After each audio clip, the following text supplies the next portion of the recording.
Lekin Alloh azza va jalla bizga taklif qilgan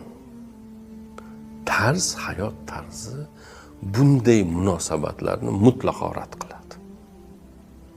Mutlaqo va mutlaqo rad qiladi. Bugun bizni baxtsiz qilayotgan istaklarimizni chegaralari bizni baxtli qiladigan chegaradan ancha kengayib ketgan.